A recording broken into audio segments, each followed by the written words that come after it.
रामलीला मैदान पे अन्ना हजारे के द्वारा जो प्रोग्राम आपकी अध्यक्षता में हो रही है, इसका इशू क्या है? देखिए, इसका इशू तो हमने जो महत्वपूर्ण मुद्दे लिए, तो मुद्दे के पहले मैं सबसे पहले आपको ये बात बताना चाहती हूँ कि हमारे आंदोलन की परमिशन हमें मिली थी और वो परमिशन पुलिस ने कल शाम को 4 बजे रद्द की। हमने हमारे मांगों में खाली हमने एक ही एक्स्ट्रा मांगी चुनी, वो है मांगे पुलवामा हमला की SIT जांच में। जैसे ही वो मांग लेके अशोक भाई अमित शाह के ऑफिस में लेटर देने के बाद तुरंत 2 घंटे के बाद हमें पत्र मिला कि आपके आंदोलन की परमिशन कैंसिल हो गई। अब मैं हमारे मांगे मैं आपको बता देती हूँ। सबसे पहले हमारी मांग है कि भ्रष्टाचार के खिलाफ जो सक्षम लोकपाल और हर राज्य में लोकायुक्त होना चाहिए। फिर दूसरी मांग है हमारी, सारे राजनीतिक दल RTI के दायरे में आना चाहिए। तीसरी हमारी मांग है जो देश बेच रहे केंद्र सरकार, राष्ट्रीय मुद्रीकरण जो नीति है उसे रद्द करना चाहिए।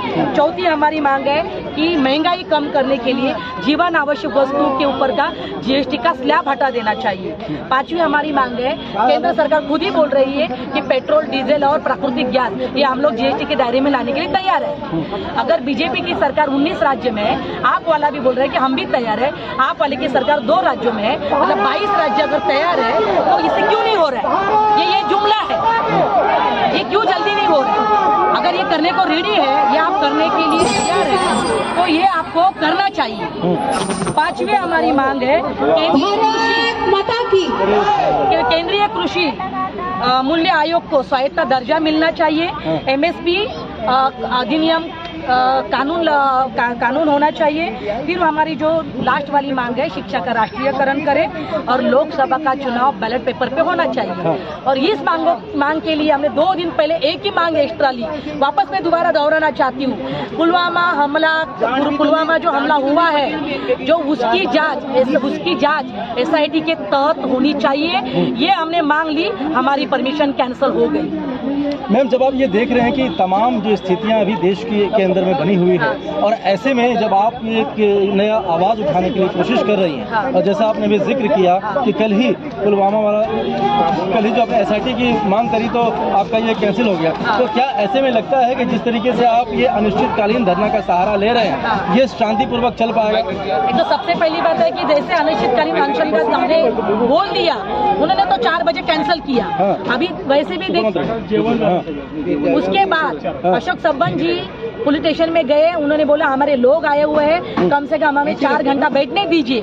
इसीलिए हम आज 2 बजे तक हमारी परमिशन है, उसके बाद ये परमिशन हमारी कैंसिल है, हम आंदोलन नहीं कर सकते। पुलिस ने बोला कि हम सबको जेल में डाल देंगे, बहुत सारे बाहर से लोग आए हुए हैं। ये देखिए, हम शांति प्रदर्शन करना चाहते हैं, हम हिंसा से काम नहीं करेंगे। हम शांति प्रदर्शन से यही आंदोलन पूरे देश में खड़ा करेंगे और यही रामलीला मैदान में बहुत जल्द से जल्द ये आंदोलन होगा। और उसके लिए हम कोर्ट से पूरा रितसर परमिशन लेके ही दरिया पे। तमाम मांगों का आपने यहाँ पे जिक्र किया है, लेकिन क्या आपको लगता है कि जिस लोकपाल की डिमांड आप अभी कर रहे हैं, कुछ वर्ष पहले जब अभी मौजूदा सरकार दिल्ली में है, इन्होंने भी ऐसा ही मांग उठाया था और निष्कर्ष के रूप में इनको मुख्यमंत्री के रूप में यहाँ पे चुना गया दिल्ली के अंदर। तो ऐसे में क्या लगता है कि अन्ना हजारे के ही नेतृत्व में जो आप ये आंदोलन कर रही हैं, इससे भी कुछ एक नया मुद्दा, एक नया चेहरा हमें देखने को मिलेगा क्या? तो सबसे पहली बात मैं आपको सबके TV चैनल माध्यम के तहत बोलना चाहती हूँ कि मैं राजनीति में जाने वाली नहीं हूँ। ये मेरा स्टेटमेंट है, मैं कोई पक्ष पार्टी निकलने वाली नहीं हूँ। सुनिए, आप देखिए, अभी तो बोल, अभी इसके बाद देखिए, अगर देश में परिवर्तन लाना है तो कोई भी अंदर जाके देश में परिवर्तन नहीं ला सकता है। देश में परिवर्तन लाना है तो आपको बाहर रह के ही देश में परिवर्तन ला सकते हैं। आम मानस के साथ खड़े होके ही आप, केंद्र सरकार हो या राज्य सरकार हो, उसके तहत आप हमारे मुद्दे की मांग पूरी करके ले सकते हैं। लेकिन ऐसी मांग पूरी होती नहीं है ना मैम, जब तक आप सरकार में नहीं बैठेंगे, आपके बातों को कहाँ सुना जाता है? देखिए, ऐसे बहुत सारे NGO और बहुत सारे ऐसे कार्यक्रम होते हैं जिसके तहत सरकार बोलती है कि ठीक है कर देंगे, लेकिन वो मांग पूरी होती नहीं है। मैं आपको एक बात करना चाहती हूँ कि जैसे कि अरविंद जी सत्ता में चले गए, सारे काम पूरे हुए जो वो करना चाहते हुए नहीं हुए। केंद्र सरकार में मोदी जी ने तो इतने बड़े बड़े वादे किए थे, हर एक खाते में 15-15 लाख आएगा। 15 लाख छोड़िए, 15 पैसा आया।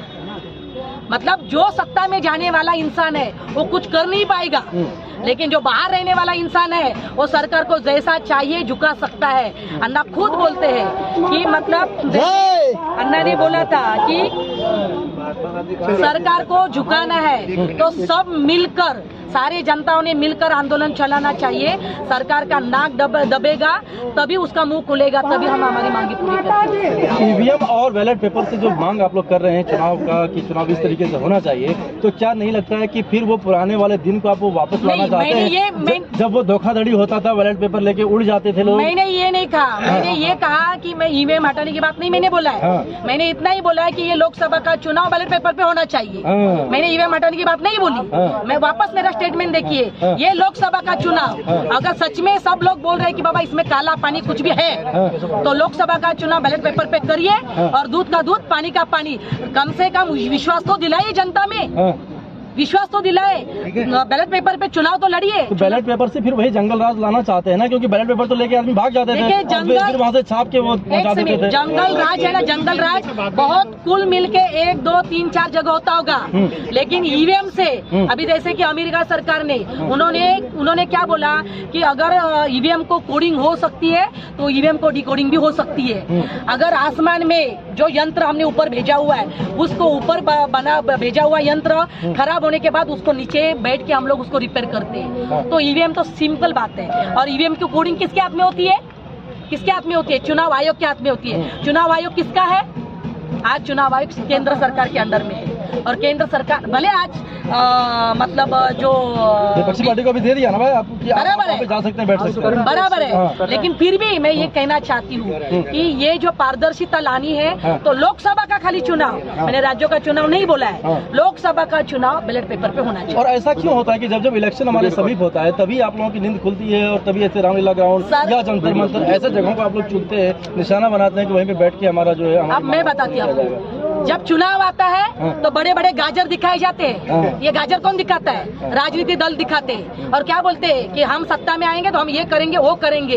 अब चुनाव आने वाला है, चुनाव आने वाले आज जनता भी उनको गाजर दिखाएगी कि हमारे लिए काम करो, उसके बाद ही हम देखेंगे कि बाबा तुम्हें बिठाना है नहीं बिठाना है। हमारी जो मांगे हमें पूरी करे ये मांगे, अगर ये मांगे पूरी नहीं करेगी तो वो सत्ता में बाद में नहीं बैठ पाएगी। तो आज यदि आप 2 बजे के बाद में यहाँ से चले जाएंगे, तो फिर क्या इसका क्या हम इसकी पूरी तैयारी करेंगे, कोर्ट से पूरा परमिशन लेंगे, क्योंकि ये क्या है, केंद्र सरकार परमिशन देती भी है और अनशन के 1 दिन पहले कैंसिल भी कर सकती है। इसीलिए हम हमारे सिक्योरिटी के लिए हम कोर्ट में जाएंगे, कोर्ट में डालेंगे, और पार्टी इन पर्सन मैं खुद सुप्रीम कोर्ट में फाइट करके मैं परमिशन लाऊंगी। उसके बाद मैं ये रामलीला मैदान पे बैठ के मैं बड़ा आंदोलन करूंगी। तो ये फिर माना जाए कि अब एक बड़ी आंदोलन की आगाज जो है वो शुरुआत हो गई है। भले ही आज ये बंद हो रही है, लेकिन आने वाले दिनों में दिल्ली के बहुत कम समय में दिल्ली के गली गली में फिर वही अन्ना जी का पोस्टर और अन्ना जी की बातें और आपकी बातें दिखेगी।